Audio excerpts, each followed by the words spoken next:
자여 내 영혼이 잘된 같이 내가 범사에 여호수아 5장 10절에서 12절까지의 말씀 우리가 함께 읽도록 하겠습니다. 또 이스라엘 자손들이 길갈에 진쳤고 그달 13일 저녁에는 여리고 평지에서 유월절을 지켰으며 유월절 이튿날에 그 땅의 소산물을 먹되 그 땅의 무교병과 볶은 곡식을 먹었더라. 또 그 땅의 소산물을 먹은 다음 날에 만나가 그쳤으니 이스라엘 사람들이 다시는 만나를 얻지 못하였고 그 해에 가나안 땅의 소출을 먹었더라. 아멘. 할렐루야. 새벽을 함께 하시는 우리 성도님들 사랑하고 축복합니다. 이스라엘 백성들이 길갈에 진을 치고 할례를 행하고 그곳에서 회복하기까지 머무릅니다. 그리고 이 가나안 땅에 입성하면서 유월절을 지냈죠. 사실 이 유월절이 있는 그 달이 새해의 첫 달입니다. 이스라엘 백성들은 새해의 첫 달입니다. 그래서 현대인의 성경에 보면 유월절을 지내는 날짜를 1월 14일 저녁이라고 얘기를 해요. 이스라엘 사람들의 하루의 날의 개념은 그날 해지기 전부터 다음날 해지기 전까지입니다. 우리는 지금 해 뜨는 그 시간이 아니라 해지기 전부터 그 다음날 해지기 전까지. 그렇게 유월절을 지키게 되고 하루를 지키게 되죠. 여리고성에서 길갈까지의 거리는 약 3km 정도밖에 안 됩니다. 멀다고 하면 멀고 가깝다고 하면 가까운 거리죠. 정탐꾼을 보내서 상황을 살피고 있었다면 할례를 받는 동안에 여리고성 읍의 사람들이 쳐들어왔을 수도 있었겠지만 하나님은 이미 여리고성 사람들이 이스라엘 백성들을 두려워하도록 만드십니다. 그리고 성문을 꼭꼭 잠그고 밖으로 나오지 않도록 만들어 주시죠.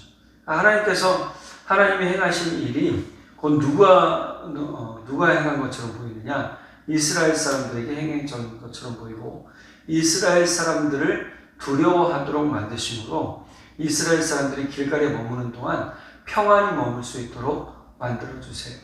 그리고 그 요단강을 건너 길갈 가나안 땅에 입성해서 머무는 동안 하나님의 유월절을 지키게 됩니다. 6장 1절에 보면 여리고성에 사는 사람들은 이스라엘 백성들을 두려워하여서 성문을 굳게 닫고 일체 출입을 금하였다 이렇게 번역하고 있어요. 이스라엘 백성들을 두려워해서 꼼짝달싹 못하도록 만들어 두신 거죠. 즉 자기들 안에 자기들이 스스로 자기들을 묶어버린 겁니다. 이스라엘 백성들은 길갈에 진을 치고 여리고 평안에서 유월절을 지킴으로써 하나님의 약속과 인도하심을 기념하게 됩니다. 이때가 언제라고 그랬죠? 추수 시기라고 했는데 무엇을 추수하느냐? 보리 추수 시기입니다. 여리고 평야는 여리고성 사람들이 심은 보리를 추수할 그럴 시기였습니다. 추수를 하러 나와야 되는데 이스라엘 백성들에게 잡히면 자신들도 어떻게 될까봐 꼼짝달싹 못하게 된 것이죠. 성 밖에 나오지 못하게 된 거예요. 그러니까 이 곡식들은 누구 것이 돼요? 이스라엘 백성들 것이 됩니다. 6월절 다음 날 이스라엘 백성들은 여리고 평야의 보리를 추수해서 먹었습니다. 6월절의 명령대로 누룩을 넣지 않은 빵을 먹습니다.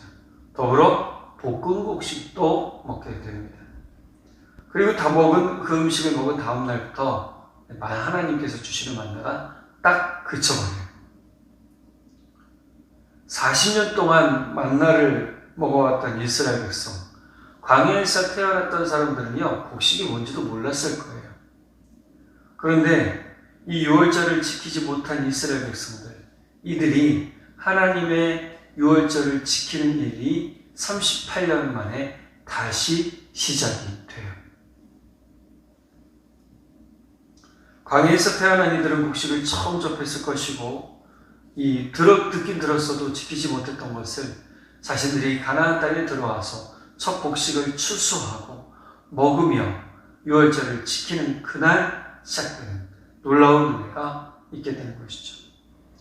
길갈 그리고 여리고 평야에서 지킨 유월절은 38년 만에 유월절이 얼마나 감격스러웠겠습니까? 하나님께서 주신 약속의 땅, 축복의 땅에 발걸음을 내딛고 그 축복의 열매를 처음 거두고 먹었다는 거죠. 사실 이것도 이스라엘 백성들이 심고 자라도록 힘쓰고 애쓴 게 아니에요. 이것은 다 여리고성 사람들 겁니다. 그런데 하나님께서 이스라엘 백성에게 주신 것이죠. 하나님께서 약속하신 축복의 땅에서 처음 먹은 유월절 빵은요, 너무나 기쁜 열매의 결과였습니다. 우리가 예수님을 가장 믿는 가장 중요한 이유는 구원의 길이 예수님을 통해 열려 있고 영생의 소망이 예수님에게 있기 때문이고 오직 예수님만이 진리이시기 때문이에요. 예수님은 생명의 빵이시고 예수님은 소망의 은혜입니다.